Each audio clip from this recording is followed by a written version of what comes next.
Que je salue, donc monsieur le sous-préfet. Je salue aussi la vice-présidente du conseil régional, Sylvie Laroche. Je salue les conseillers régionaux et les conseillers généraux. Trop fort, non? Comme ça. Voilà. Je salue les représentants du commissariat de police nationale ainsi que la compagnie de gendarmerie de Dole. Je salue les représentants des corps constitués. Je salue la représentante et les membres du Conseil de développement durable de l'agglomération du Pays d'Aulois. Je salue, mesdames et messieurs, les directeurs responsables d'entreprise, mesdames et messieurs les présidents et bénévoles des associations, mesdames, messieurs et chers amis. Je voudrais d'abord excuser le président du Conseil général, Christophe Perny, qui est retenu par d'autres obligations, c'est la période des vœux partout, et la présidente Marie-Guilde Dufay de la région, pour qui j'ai une pensée particulière, parce que j'ai appris il y a quelques heures que son père est décédé. Donc je voudrais qu'on ait une pensée particulière pour Marie-Guilde ce soir. Voilà. D'abord, avant de démarrer, je voudrais remercier la commune de Choisey et son maire, Patrice, que je ne vois pas, mais on est tellement heureux, voilà, Patrice Guiblin, donc, de nous accueillir ce soir pour ces cérémonies de vœux 2013 de notre jeune agglomération. L'an passé, on a fait les vœux à Autun. Donc on va dire qu'on devient addict des sorties d'autoroute, puisque après Autun, on fait Choisey. Mais ce n'est pas pour cette raison qu'on a choisi Choisey. Je crois qu'il y a plusieurs éléments. D'abord parce que la commune de Choisey a un vice-président, un vice-président de l'agglomération à l'environnement, qui est Jean-François Louvrier, qui fait un travail important au niveau de l'agglomération, mais aussi parce que cette commune accueille une dynamique économique importante pour l'agglomération. Cette commune accueille la véloroute. Cette commune va accueillir la future caserne de pompiers de l'agglomération. Et donc, en ce sens-là, je pense que c'est une commune qui est extrêmement importante et extrêmement dynamique dans la logique de développement de notre territoire.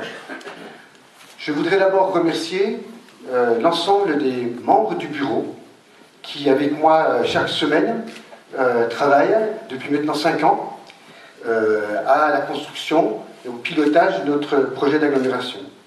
Ce soir, c'est moi qui ai le privilège de m'adresser à vous en tant que président. Et je peux vous dire que le bureau communautaire constitue un espace d'intelligence collective et constitue un espace de guidance de notre projet d'agglomération. Merci pour la mobilisation de ses membres, pour la qualité de nos échanges et pour l'unité d'action de notre équipe. L'année 2013 constitue pour l'équipe que j'anime la dernière année pleine du mandat que vous m'avez confié, que vous nous avez confié. Nous avions dès le départ fixé des priorités qui étaient au nombre de 4, qui étaient de développer l'attractivité de notre territoire, qui étaient de renforcer le développement durable du territoire, d'améliorer les services à la population et de renforcer la solidarité entre les habitants et les territoires de notre agglomération. Et donc, après 5 ans, je pense que c'est intéressant de regarder un peu où on en est et surtout de voir qu'est-ce qui va se passer dans l'année 2013, les années 2013-2014. D'abord, concernant tout l'aspect de l'attractivité de notre territoire. Je pense qu'il y a un élément marquant, et je voudrais en remercier notamment Jean-Michel Doubigné, qui s'occupe de l'économie, en tant que vice-président de l'économie de l'agglomération, du travail qui a été fait pour essayer effectivement d'accueillir des entreprises dans notre territoire. C'est un travail difficile, c'est un travail où il faut être persévérant, et je voudrais dire que nous sommes en passe d'annoncer un certain nombre de bonnes nouvelles concernant les implantations industrielles dans notre territoire. Je ne peux pas dévoiler le nom, mais il y a de très très fortes chances que dans les semaines à venir, il y ait une entreprise de très haute technologie s'implante sur la zone Inovia et qui à terme devrait représenter à 5 ans 300 emplois industriels sur notre territoire. Et surtout, cette entreprise, parce qu'elle est très innovante, va attirer autour d'elle des personnes qui devront se servir de sa technologie, et ça nous fera une deuxième vague, je dirais, d'entreprises sur la zone Inovia. Donc je pense que c'est une très bonne nouvelle. L'autre bonne nouvelle, vous le savez, c'est qu'il y a quelques années, on s'est tous bagarrés contre la fermeture de la base logistique Intermarché. Eh bien, ce coup-ci, on peut annoncer que non seulement cette base ne sera pas transférée dans le nord de la Franche-Comté, ni ailleurs, mais une nouvelle base sera construite, plus moderne, plus grande, ce qui permettra de sauvegarder les 280 emplois actuelle de la base, et d'en créer de nombreux autres. Là aussi, je pense que c'est une très bonne nouvelle pour notre territoire. Autre élément d'attractivité économique, c'est le dossier de la gare de Dole, où je préfère parler du pôle multimodal de la gare de Dole. Je voudrais remercier Gérard Fumet, qui en tant que vice-président suit de manière assidue ce dossier-là. Vous savez que c'est la porte d'entrée principale d'avenir de notre agglomération, et donc il était extrêmement important qu'on règle les problèmes de sécurité, les problèmes d'accessibilité, les problèmes de paisibilité, je dirais, et de dynamique de ce pôle de la gare.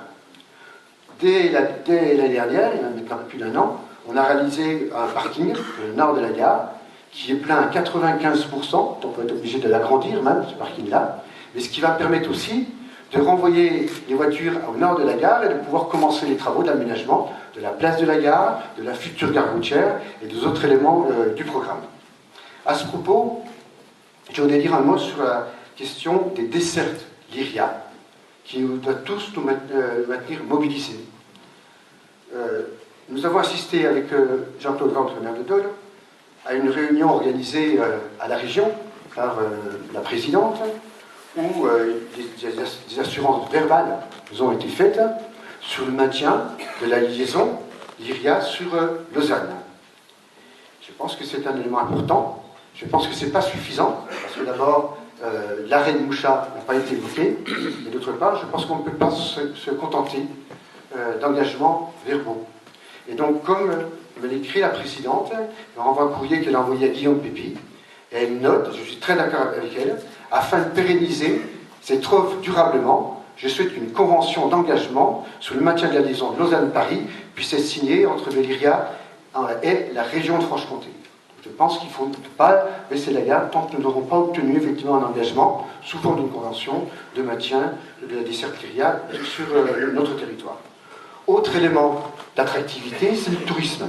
Et donc je voudrais dire que depuis de nombreuses années, avec Franck David et la ville de Dole, on travaille sur pour renforcer la qualité de l'accueil touristique, bien sûr en s'appuyant sur le produit phare, qui est le patrimoine de la ville de Dole, mais aussi en soutenant un certain nombre de projets innovants, comme la Maison du Miel à Villette, comme la réalisation d'un labyrinthe végétal à Foucherante, donc d'initiatives de citoyens, et donc qui renforcent effectivement l'offre touristique de notre territoire.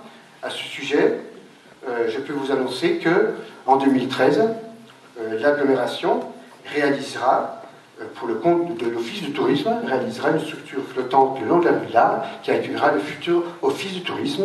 Et ce projet a été jugé comme le projet le plus innovant en Franche-Comté. Et à ce titre-là, la région va nous allouer une subvention de 100 000 € pour réaliser ce projet de nouveau office de tourisme. Enfin, l'attractivité du territoire, c'est aussi l'habitat. Et donc, nous avons lancé un programme local de l'habitat qui permet effectivement d'offrir des logements accueillants et pas trop chers aux gens qui souhaitent venir habiter notre territoire. Dernier point sur l'attractivité, je pense que l'attractivité, et à propos de l'habitat, je remercie Philippe Gelestier qui suit ce dossier-là. Un autre élément de notre attractivité, c'est de sortir Dole et le Grand Dole de son isolement. Et donc là, on annonçait l'année dernière, et on se revoit en fin du mois pour signer effectivement, définitivement les choses, la création d'un pôle métropolitain, Sud-Franche-Comté, avec les agglomérations de Besançon, de Lons, de Pontarlier et de Vesoul. Et je voudrais remercier Marc Bournet qui suit avec moi ce dossier-là. Je pense que ça va nous permettre, sur un certain nombre de dossiers où il faut être fort pour pouvoir peser, de pouvoir être reconnu, effectivement, comme un territoire qui compte en France et en Europe.